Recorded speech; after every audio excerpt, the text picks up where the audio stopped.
Hi, my name is Elle, and I interviewed someone who runs a certified family care home. So a certified family care home is a little different because it doesn't require any degree at all. However, I have a lot of experience in a certified family care home because I grew up in one, and I know that this degree would be really helpful for the work that you have to do inside those homes. So I'm just looking over here at the questions that we had to do.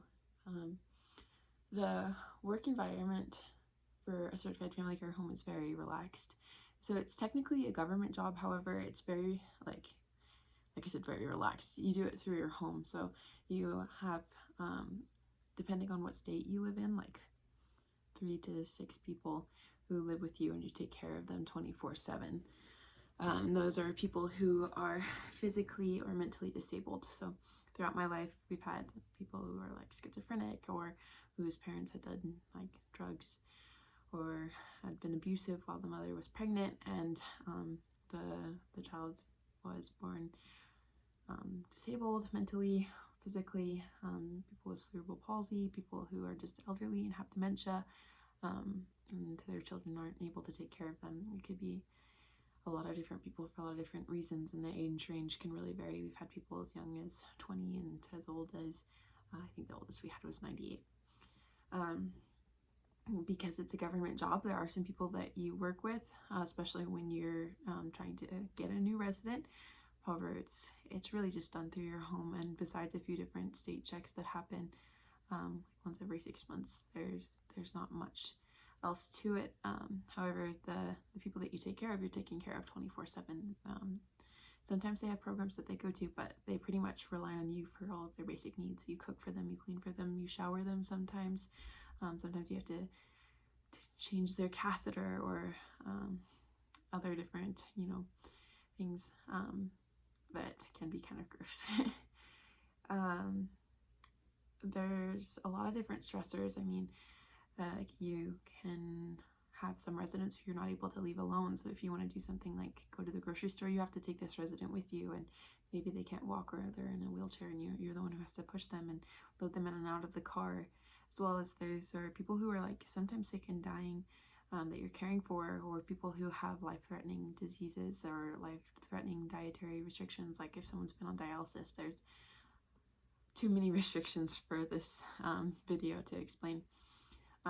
And you're the one that's in charge of that on the day-to-day basis, and that can be stressful, as well as just the fact that you don't get a break, and you don't really get vacation. There's no benefits for this besides really well pay and that it's not taxed because it's a government job. I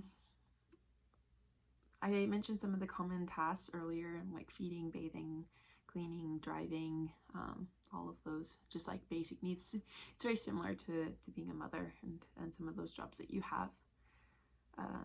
There are no educational requirements. You don't need to do anything. However, there are certain certifications that you need. There's a couple very specific certifications just for being a certified family care home. That's where the certified comes from, as well as just basic things like CPR and other classes like that can save a life when you need to. So starting salary, it depends on how many residents you have and what state you live in. Like Idaho, you can have 3 residents, but in Oregon or Washington, you can have 6 or 7. So it really depends on where you are, and it also depends on how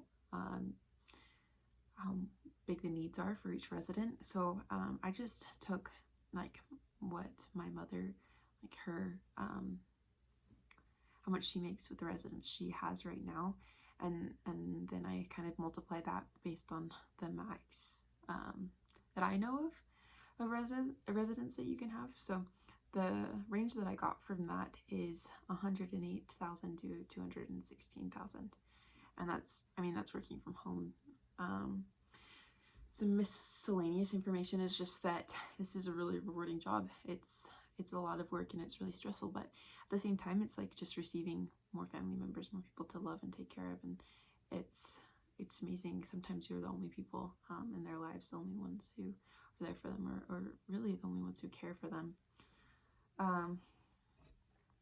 And the source of that information, I mean, a lot of it I've experienced myself as I grew up in one of those homes. But in addition, it's also from my mom, who's run a certified family care home for a very long time. Anyways, I hope that you guys are all doing well. Thank you.